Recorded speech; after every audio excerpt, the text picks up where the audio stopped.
maamin sa aking maling nagawa. Pinahintulutan ko po ang aking sarili na maging kasangkapan sa pagpapatupad ng isang masamang gawain. I, Roberto R. Bernardo, a resident of Malolos City, Bulacan. My statements hereunder are based on personal knowledge and direct interactions with great risk to my safety and that of my family members. I confirm the following. Congressman Saldico one time called me and wanted to confirm, maayos bang kausap si Engineer Alcantara?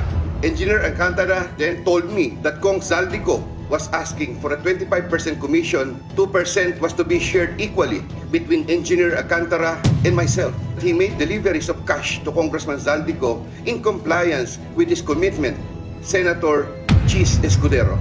Maynard Ngu is a close friend and campaign contributor of Senator Chis Escudero. I personally submitted a list of projects to Maynard Ngu. I asked, Boss, okay na ba ang 20%? Maynard said, okay. After inclusion of the projects in the GAA, I delivered 20% of approximately 800 million or about 160 million, which was meant for Senator Escudero. Senator Ramon Bong Revilla. Sometime in the year 2024, Senator Revilla and I met where I gave him a list of projects given to me by Engineer Alcantara. Senator Revilla asked for a commitment, which I suggested. Then he approved at 25%. Senator Revilla will appreciate additional contributions for his senatorial re-election bid. Engineer Alcantara collected the 25% commitment, or about 125 million, which was turned over to me and then delivered to Senator Revilla in his house in Cavite. Senator Nancy Binay.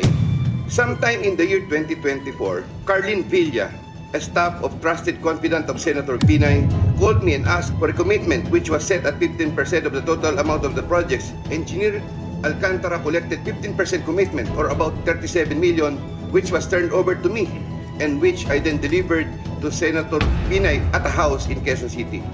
I attest to the truth of the foregoing statements based on my personal knowledge and authentic records. Handa po akong gawin ang lahat ng nararapat upang maiwasto ang aking kamalian at maiwasan na ito'y mangyaring muli.